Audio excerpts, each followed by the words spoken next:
Знаете ли кой е най-младият масов убиец в България?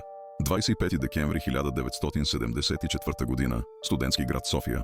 Повечето студенти са се прибрали по родните си места за Коледа или празнуват с семействата си, но някои остават заради работа, липса на средства или просто защото нямат близки, с които да прекарат празника.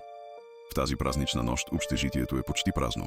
Коридорите са тихи, а отеква само далечен смях и музика, като от друг свят.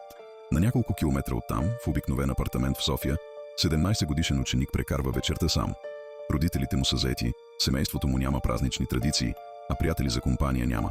Самотата му прави вечерта още по-тежка и той се потапя в телевизионния екран, гледайки за първи път филма «Кръстникът». Сцените на насилие, предателство и власт оставят траен отпечатък в ума му. В главата му се зараждат мисли за контрол, сила и възмездие. Смес от обсесия, ревност и психическа криза го обзема. В дома му има законно притежаван пистолет Валтер 380. Баща му е любител на оръжията. Той взема пистолета и добавя финландски нож. Тежестта на метала в ръката му дава усещане за контрол и сила, но усилва мрака в мислите му. Стъпките му по софийските улици са бавни, целенасочени. Минава покрай блокове, в които светят единични лампи, усеща студения въздух и пустотата на нощта.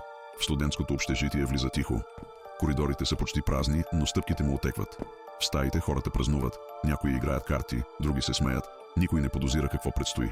Минутите се превръщат в хаос. 6 студенти убити, 10 ранени, 2 от които умират по-късно.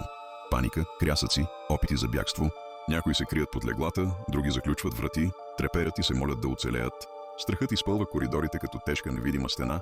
Полицията пристига и го залавя. Медицинската експертиза установява шизофренна психоза. Призната е за неспособен да носи наказателна отговорност и е настанен в психиатрично заведение. Трагедията оставя незаличима следа. Младост, импулс, психическа криза, законно притежавано оръжие, филм «Студена нощ» и животите на десетина млади хора са разрушени завинаги. Неговото име е Бранимир Дончев.